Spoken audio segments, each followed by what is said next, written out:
wondering how I got into this mix. Mind playing tricks. Hi everybody, it's Hannah. Today I am here to talk about leaving your 9-to-5, pursuing your passion full-time, and just starting to make it work for you, starting to pay your bills, starting to have a full schedule. And I'm here to talk about how I did that. As I've said before in previous videos, I'm a full-time yoga instructor. It pays my bills. I'm obsessed with it. That's what I do full-time to make my money. And it wasn't always that way for me. I worked a 9-to-5. I worked a job I really hated for a while, for a long time actually. But I had a vision, I had a goal, and I just decided, I made the commitment that I was going to reach that goal. So in anything that you like to do and anything that you want to make your full-time job, the number one thing I'm going to say to you is make sure that you are obsessed with it. Make sure it's your passion. Make sure it's not only benefiting you, and make sure that you love it enough that you're okay with it taking 20 years to actually turn into something. You have to love what you do that much that you're totally fine with it taking 20, 21 years for it to actually turn into something. Because I'm okay with that. I am having so much fun doing what I do and just learning from the experiences that I'm 100% okay with being a broke-ass yoga instructor. Not that I'm broke. I'm paying my bills with yoga. I'm just saying, hypothetically, if you basically couldn't make any money, if you were basically just making enough to pay your bills, would you still be fulfilled enough in your life to I guess go after that passion?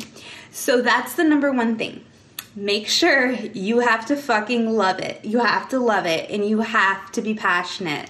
Because without those things, you probably, unfortunately, won't succeed. If money is your motivation, unfortunately, it's probably not going to happen. And yeah, it may happen, but it's not for the right reasons, because the people who actually change the world and the people who have the balls to go after their passions in the first place are doing it from something deeper within themselves, because we're not doing it just to get this hot yoga body. I'm not doing it just to take yoga pictures. I'm doing it because of the admiration that my students give me at the end of class when they say that they were actually able to reflect within themselves, that they were actually able to get up and feel looser, to feel more open, to feel happier after a class.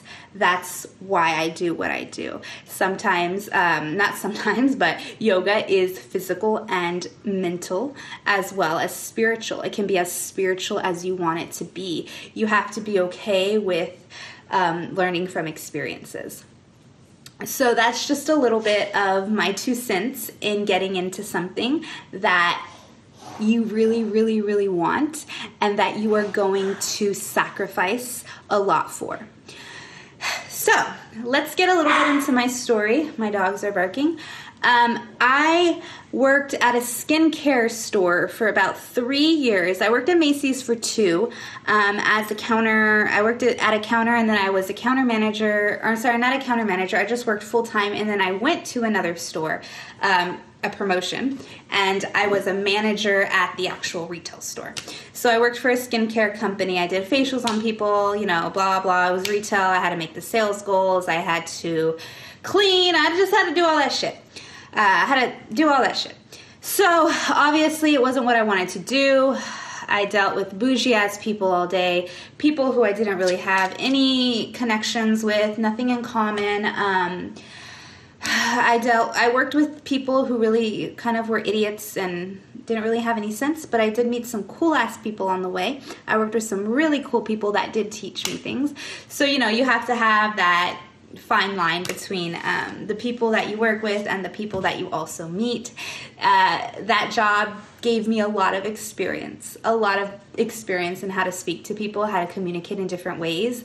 So even though you're not doing what you want to be doing right now, try to see the positive in it, because it's probably paying your bills for the long run, and it's probably you're paying to support your passion. Because later on, if you have that mindset and if you have that goal that your passions will support you, sooner or later it's going to happen.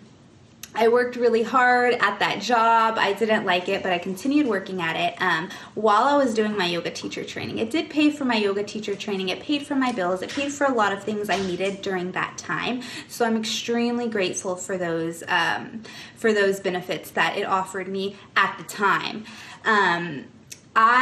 What I did, I think after my 3rd year, my boss, you guys, was the biggest cunt. I can't even tell y'all.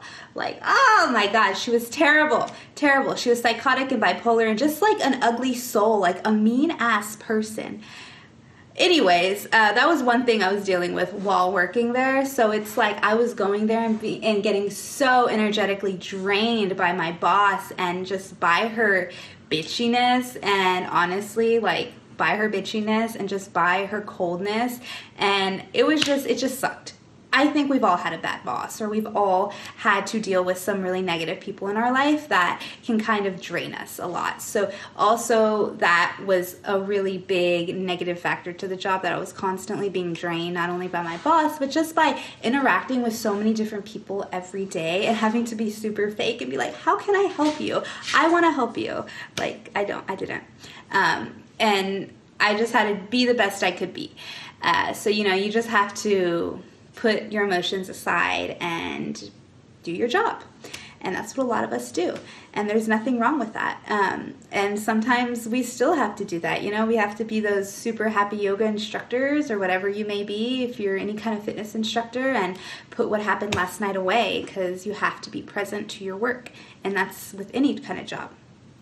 But what I decided to do is I took initiative. I knew I wanted to be a full-time yoga instructor. I knew I no longer wanted to work for the company I was working for. I wanted my work. I wanted to put my energy into something that was going to have a deeper purpose. So I think, when was it? I want to say March of 2017, I wrote out a 2 weeks notice. And my 2 weeks notice said, thank you so much for the time that I've had at this company. I have learned so much. I have gained a lot of experience, but my side job, my yoga instructing job, is now taking up so much of my time that I can no longer dedicate the time and the effort and the energy that I need to dedicate to the job that I'm currently working. I wrote that out and I dated it for 1 year. Hi. So I wrote that out and I dated it for 1 year. Not today, but 1 year. I think I want to say it was like in March or something, and March of 2016. So I put that away in a folder. And then I realized, I was like, I need to take this out. This needs to be visible. This needs to be going on. Like, even when I see it, there needs to be some type of subconscious recognition in my head so that there is energy flowing outward, because what you put out comes back. That was the first step. Is I was like, I need to write a 2-week notice because I don't want to be at this job anymore. So I committed myself. I told myself, Hannah, within a year, you're going to be done with this job. Save your money. Start applying for more jobs. So that's exactly what I did. Every single yoga instructing position I saw online, I applied for it. I applied for everything. I took every opportunity I could. I ended up doing so many workshops at different studios. This is all after I got my yoga teacher training, because I knew I wanted to move on to bigger, better things, and I had this big vision in my head, and I worked. So I quit my job within a year. Yes, it happened. I had enough money to basically just pay my bills, but I knew I didn't want to be at that job anymore. And I knew the only way for me to truly grow was to dedicate all my time to my newfound passion and my new career. Within saying that, when I quit my job, I basically didn't even finish my 2 weeks. I didn't want to. The company I worked for was basically falling apart at that time, and we had our terrible manager that I had was fired. Then they were sending in all these temporary managers. I was working 40 plus hours a week, and I didn't want to do it anymore. I was done. I was drained, and that was basically the end of it. I didn't even finish out my 2 weeks, honestly. I just left, and I went to go teach yoga. The first big place I taught for, or the first place that hired me was a gym that just opened up, and she's like, I can put you on 3 days a week. I'm like, I'll take it. And then after that, once you get the ball rolling, it just kind of keeps going.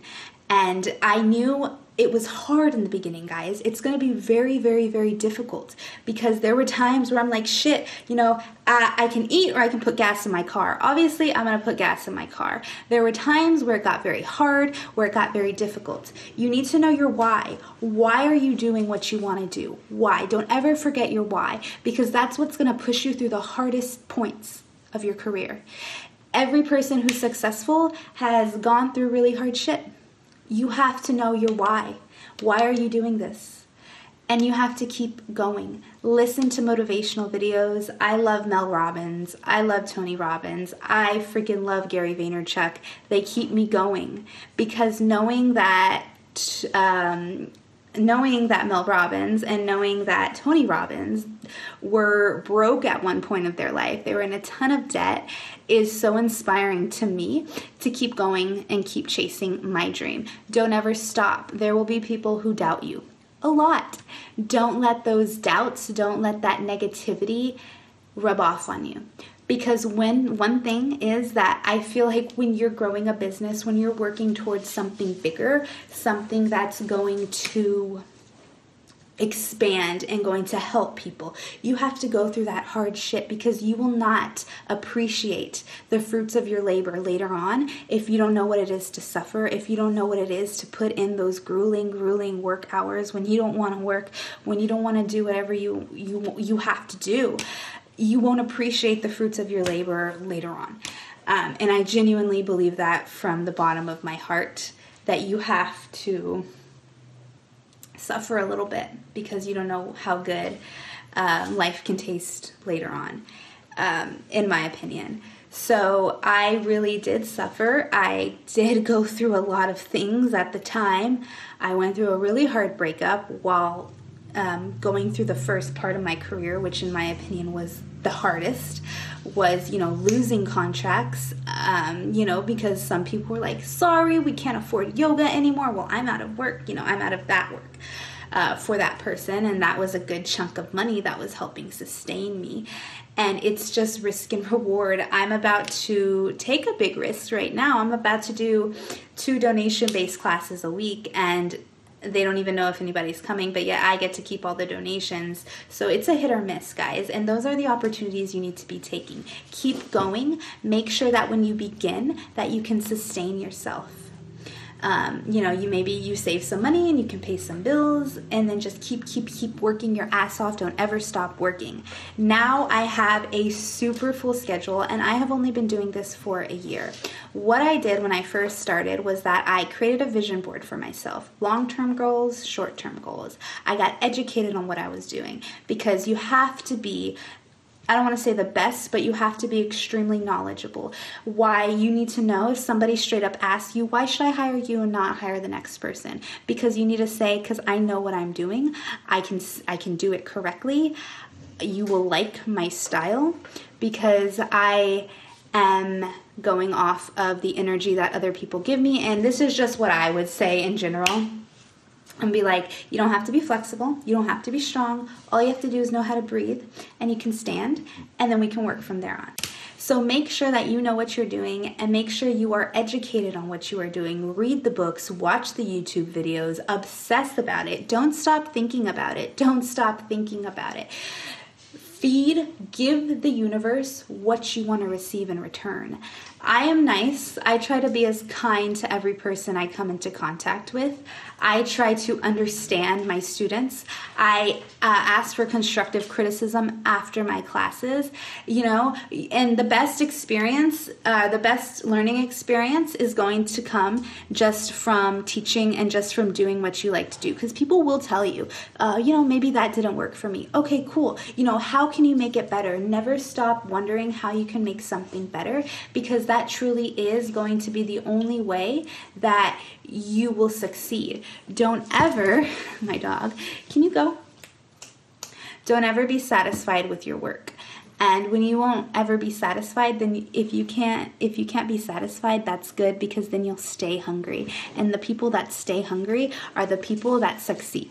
So that is my little 2 cents. This was a 15-minute long video, but I hope I was able to give you guys something of value, and I hope you guys stay hungry and take chances. Just take the chances. Don't be scared, guys, because they probably will pay off, and if they don't, see it as a learning experience. You have to fail so many times before you actually succeed. Take the chances. Take the chances. I hope you guys have a good day, and I'll see you guys in my next video.